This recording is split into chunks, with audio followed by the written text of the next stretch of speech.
Sarah, Allô?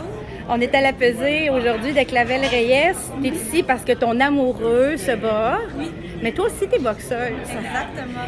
Tu pas eu les débuts pro idéal, on va se le dire. On en avait parlé, on avait fait un post-mortem après. Depuis ce temps-là, tu pas eu d'autres combats.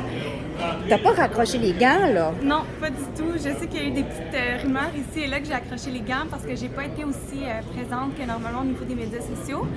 Par contre, je me suis entraînée dans l'ombre tout ce temps-là, donc ça va faire bientôt 1 an de mon premier combat. Je suis toujours en attente d'une offre d'aller combattre. Donc, dès que moi j'ai un appel, je vais être prête pour y aller. Puis, je travaille très, très fort encore en préparation physique avec Yann du vestiaire 2 à 3 fois par semaine. Je travaille aussi avec Martin Germain, aussi, qui avait été un ajout de dernière minute à mon premier combat. Donc, je travaille très, très fort là, pour être prête quand je vais recevoir la fameuse appel. Quand on a une défaite, toi, tu as eu une défaite à tes débuts pro, parfois on se fait approcher par toutes sortes de gens un peu véreux qui essayent de monter une fiche à leur boxeuse. Ça t'es-tu arrivé depuis le début? Est-ce qu'il y a eu quelques offres, sans nommer de boxeurs, là? Oui, notamment, il y a un promoteur américain qui m'a approché 3 fois pour combattre contre une future star de la boxe. Donc, c'était des offres dérisoires, puis c'était des combats qui étaient très dangereux. Je pense que c'est un combat que j'aurais accepté d'accepter.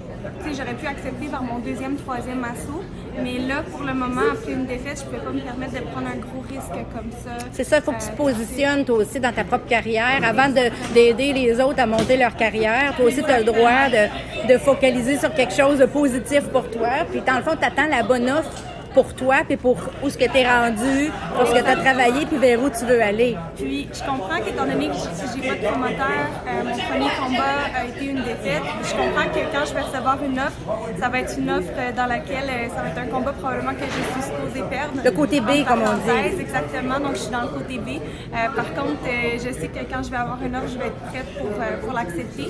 J'ai une bonne équipe autour de moi aussi qui va être en mesure de me dire on le prend ou on le prend pas. Donc j'attends cette fameuse offre. Bien, en tout cas, merci beaucoup. J'avais envie de prendre de tes nouvelles vu que ça faisait longtemps. Donc, on récapitule. Tu n'es pas à la retraite de la boxe du tout. Puis, si une offre arrive qui est intéressante pour toi, tu vas la saisir. Tu es prête pour ça. Tu es prête à tourner la page sur les débuts pro qui ont moins bien fonctionné puis aller chercher des victoires. Exactement. Merci beaucoup, ma chère.